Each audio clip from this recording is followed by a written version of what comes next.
های عزیز دیار کهن، امروز با شما هستیم از قلب کابل، محل تاریخی مرادخانی، جایی که دیوارها نفس میکشند و هر سنگش قصه ای از گذشته دارد.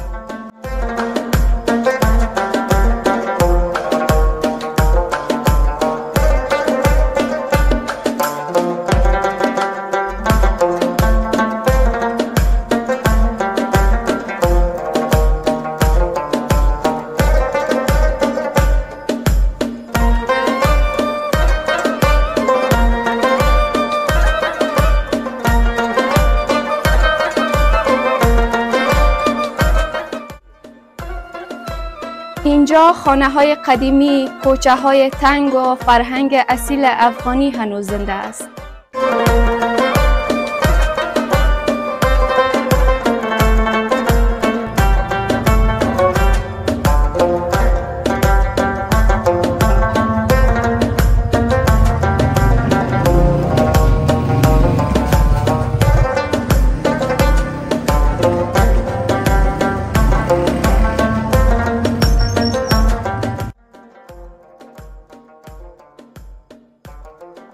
پروژه های بازسازی مثل آقاخان هم این محله را دوباره جان داده است. با ما باشین تا بیشتر از زیبایی های پنهان مرادخانی ببینیم و بشنویم.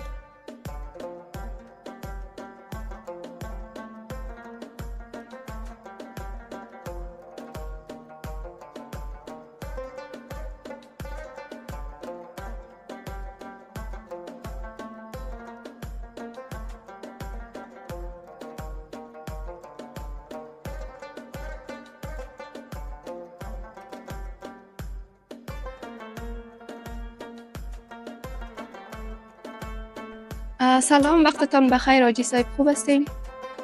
علیکم السلام، وقت شما هم بخیر. با مرادخانی که از جمله مناطق یا گذرهای قدیمی کابل است خوش آمدین. خیر مقدم میگم شما را. وزارت برنامه‌ای که هستین، نور شش ماه هستین، صفا آوردین. اسمم محمود تخلص صبری، عضو شورای محل، منشی شورای محل و عضو هیئت امنای زیارت ابوالفضل و از جمله ساکنین محل مرادخانی یا گذر مرادخانی است. بسیار خوب. گفتین یکی از ساکنین محل تاریخی مرادخانی. چند سال یا چقدر وقت میشه که شما ساکن این محل هستین؟ ما اگر دقیق باید داشته باشیم. این کوچه را به نام کوچه زیارت بیاد میکنن. کوچه اون طرف که است کوچه ابشار است، کوچه آبایی ماست. شاید چندین پشت ما اونجا به دنیا آمده باشه. بسیار خوب. حاجی صاحب، چطور این منطقه را به نام مرادخانی یاد میکنن؟ چطور به این نام مسما شد؟ مرادخان کی بود؟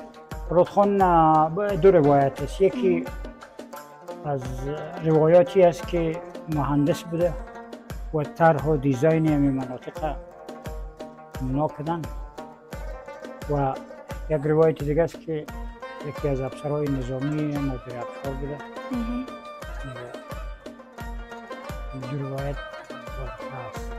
تا از شکل ساختمان فیزیکی محل که آدم میبینه احتمال داره مهندس بوده باشه، چرا خانه هایی که در اینجا اعمار شده خانه هایی است که به شکل پوش است.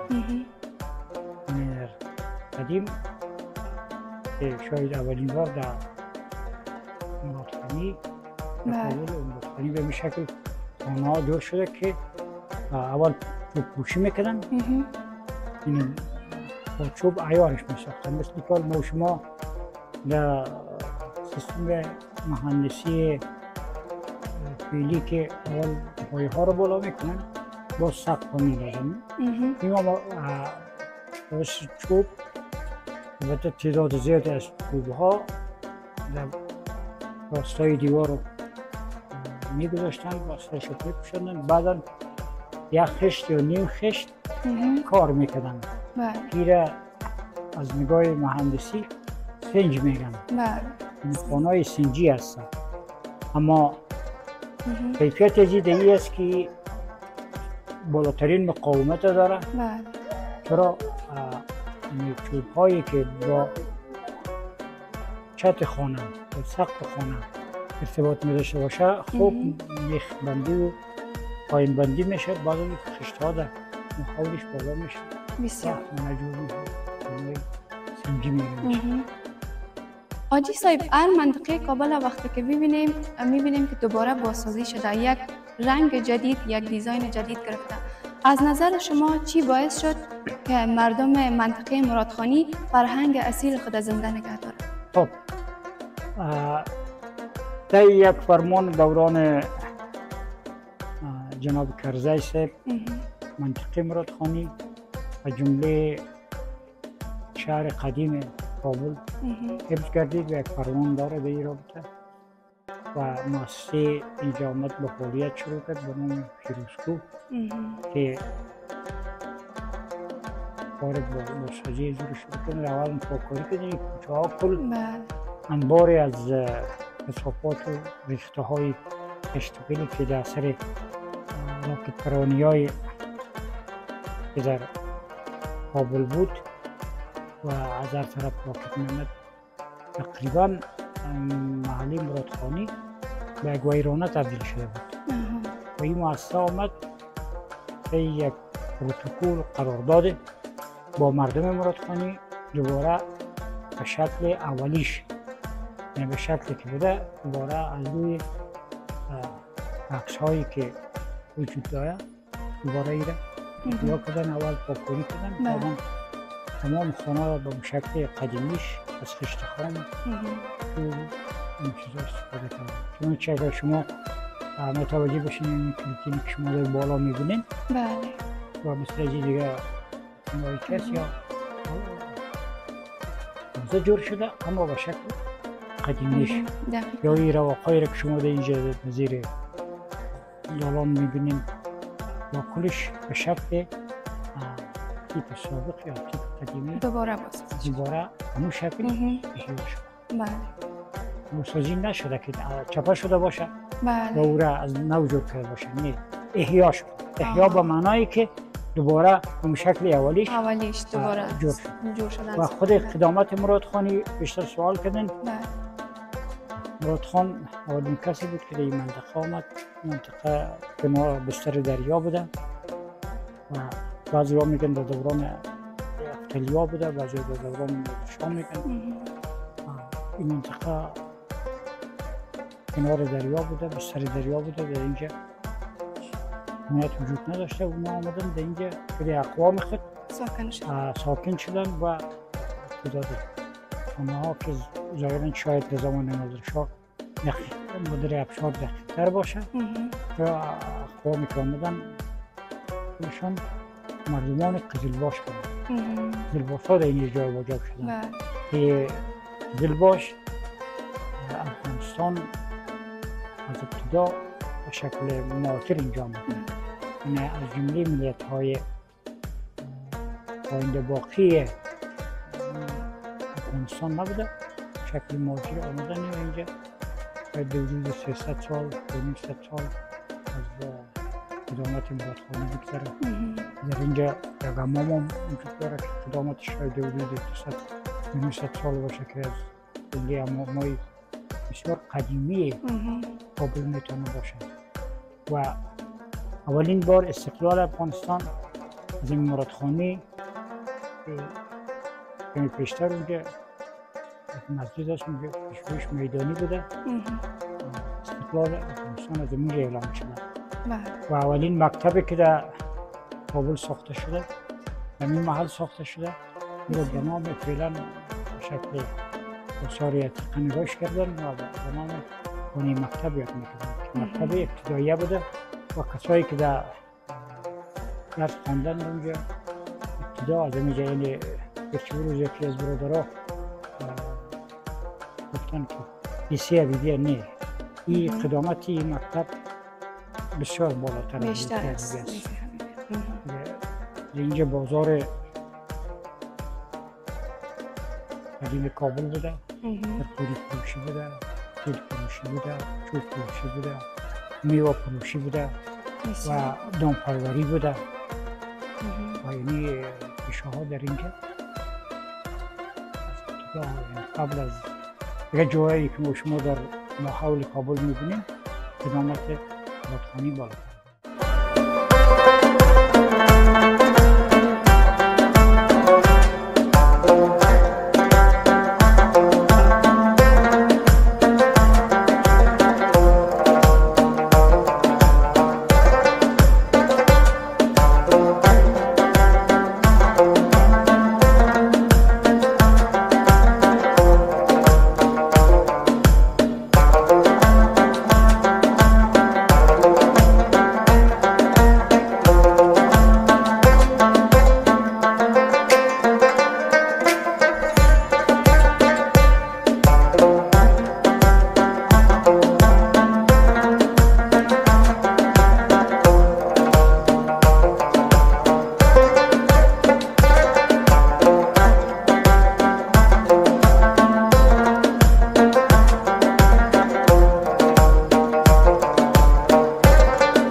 گذر مرادخانی از قدیمی ترین گذرها هست. ما اینجا انواعی از آثار قدیمی را به شما نشان میدیم. بله بسیار. این باب مثال میده دروازه را که شما میبینید، این دروازه یه ولی جور شده باشه نیست، خیلی قدامت داره. اون خانه که پیش روی شما میبینیم که همه در و کلکینش به شکل رواق است و تا بالا میشه. کلکینوایی نیست که حالا مثل آلبری بالا داشته باشه آلا باشه، اون پلایش تا بالا میشه. یک نمونه خوب و بارز میتونه از گذشته بسیار دور بیانگر باشه. مثل کوچه هایی که اینجا است، اون کوچه ابشار است، کوچه زیارت است. این خانه هایی که هست همه خانه هایی است که قدامت تاریخیش تا 200 سال به 200 سال میرسه. ما میتونیم که این دروازه از این منطقه را آجی صاحبی کوچه را گفتین به نام کوچه ابشار مشهور است؟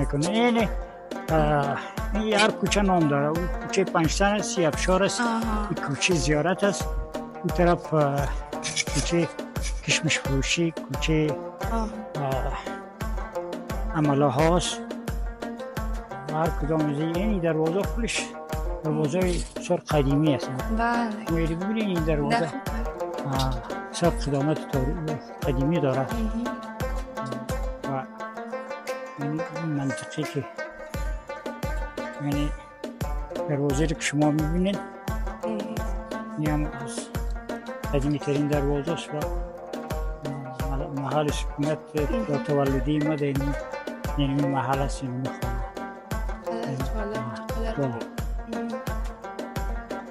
و اگر و هر کوچهش بگردین و هر کوچهش برین چیزای خاص و ویژه را میتونین ببینید. هرچی بعضی ها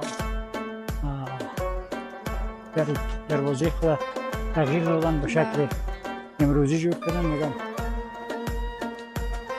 اینمی خانه که به نام خانه طاووسی میشه کلا منطقه اینمو طور چیزی بوده و این به این شکل زندگی داشتن و نگفتن امانه که به مرادخانی مردم شخصیت های علمی زیاد بوده، دانشمندا بوده، شاعرها بوده، پهلوان های بسیار خوب بوده که ما شما میتونیم دستش نام بگیریم. مرحوم قهرمان پهلوان ابراهیم در این محل زاده شده، در این محل رشد نمو کرده و اینجا به قهرمانی رسیده. دیگه پهلوان ها هم داشتیم و ملک شاهرها داشتیم، دانشمندا داشتیم، دکتران بسیار، پروفسورای بسیار لایقی داشتیم و عمدتاً مردم محل چون اکثرا مزاخل بودن، اکثریتشون در دستگاه دولت های زمان عصر زمان های قبل مرزای دولت بودن، یعنی قلم به دست های کابل بودن. مردمی که در این محل زندگی میکنن. یک نکته دیگه که قابل یادآوری است که مردمایی که در این محل زندگی میکنن اکثرا با هم مناسبات قومی و خویشی داشتن و با هم ارتباطات خونی داشتن. یک جا آمده بودن اینجا برادر و کاکا و ماما و امتفاق زیاد بودن و رسوم و عنعنات خاص خود مردم داشتن در مراسم عروسی ها و در مراسم مرده ها و غم شدان به حساب همون زندگی قدیمی خود و به حال ادامه داد. زندگی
و این بود گوشه از زیبایی‌های فراموش شده مرادخانی کابل، جایی که نفس تاریخ هنوز در آن جریان دارد.